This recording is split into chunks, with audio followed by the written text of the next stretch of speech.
All right, let's break down schizophrenia.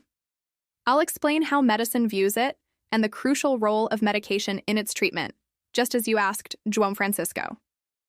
Now, I'm not a psychiatrist, but I can speak from my general medical knowledge, past lectures I've given on the topic, and recent research I've reviewed to get up to speed on the latest treatments. I read there have been some major advances in these medications. From what little I understood, they all seem to have the same basic function. I'm just not clear on what that function is. Well, the purpose of any medication is to help restore the body's balance. In the case of antipsychotics, they specifically aim to correct or supplement a deficient function in the brain.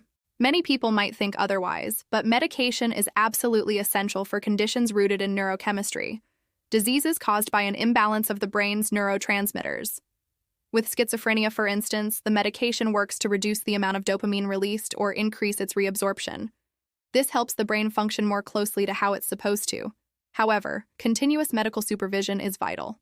Since the brain in question struggles to maintain its own equilibrium, reducing dopamine can sometimes lead to symptoms similar to Parkinson's disease, especially with the older typical antipsychotics often provided by public health services.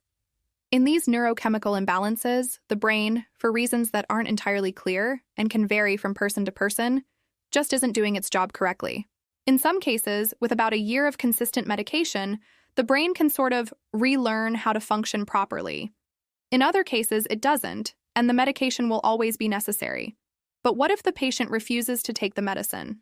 That's a critical point. Depending on their state, a patient may refuse treatment. It's actually a symptom of the illness itself. In those situations, we have to find a way to ensure they take the medication. The family has to stay vigilant if a patient isn't taking their medicine correctly or stops early, thinking they're cured. Family members need to understand two things above all else. First, the patient is often incapable of making sound decisions or caring for themselves. Second, both the type of medication and the dosage are highly individualized. You can't expect the patient to manage their own medication. They might refuse it because they don't believe they're sick, or they'll take it at the wrong times or in the wrong dose. A dose that works for one person could be harmful to another. You can't just take the same prescription as a friend, which many people unfortunately do. That's why I'll say it again. Treatment must be closely monitored by a psychiatrist, the specialist in this field. So, are you saying that psychotherapy and other non-medical treatments are completely ineffective? Not at all. In some cases, they can be very effective, though even I have trouble explaining exactly how that works from a purely medical standpoint. My training is focused on the effects of medication. What I can say is that recovery, with or without medication, depends on the specific pathology and the patient's current state. If someone is in the midst of a psychotic episode, medication is the most appropriate and immediate solution. Before a person can start strengthening their psychological and emotional defenses, they need to be free from the hallucinations and delusions that come with psychosis. That's what the medication is for. These treatments exist, their effects are proven, and to deny a patient that help seems more cruel than ignorant. Besides, the more impaired a patient is, the harder it is for them to engage in psychotherapy. Can you imagine trying to do therapy when you can't express your thoughts clearly, or you're seeing someone threatening you that no one else can see? The longer someone suffers from psychotic episodes, the more their cognitive abilities deteriorate, making it even harder to understand and communicate. I think the most important thing I've learned today is that schizophrenia is a disease that combines a fear of facing life with a problem in how the brain functions. So, the treatment has to address both issues. Am I right? Exactly. And that's not just true for schizophrenia. In many mental disorders, you'll find emotional problems linked to structural and functional issues in the brain.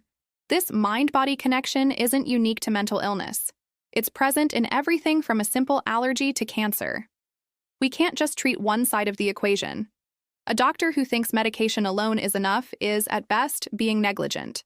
They're treating the patient like a misfiring machine, thinking a pill is the cure for everything. If that were true, we wouldn't have so many chronically ill people flooded with drugs without satisfactory results. By the same token, many psychotherapists seem to ignore the physical state of the individual, leaving their patients in therapy for years with no success. I've read a lot about schizophrenia, like I said, but I still can't quite grasp how a patient's brain works day to day. We've watched Anna lose more and more of her abilities. When she first got here, she was active, though she had her quirks. Now, it feels like she's forgotten how to be a person, if that makes sense. Could you explain it more clearly, not just in terms of neurotransmitters, but the physical structures? You mentioned the frontal lobes before. What role do they play in this disease? It is getting a bit late. However, I can give you a brief overview based on what I recall from one of my old lectures. You can find much more detailed information online, as you've already proven to be a great researcher. Let's see what I can remember. To understand what's affected in a brain-related illness, you need to know a few basics about how the brain works. It's no good for me to talk about brain structures if you don't know what those structures, specifically the frontal lobes, actually do. So, when I used to teach this, I'd start by explaining that the brain can solve a problem, say reacting to an external stimulus, on 3 different levels. First, there's the thalamic system level. For example, what does a person do when they prick their finger on a thorn? I'm on my way. I don't think I'd understand any of that technical talk anyway. Thank you all for listening and for your insightful questions. It's through conversations like these that we build understanding. If you found this helpful, please consider liking the video and subscribing to our channel for more discussions. It truly helps us continue our work.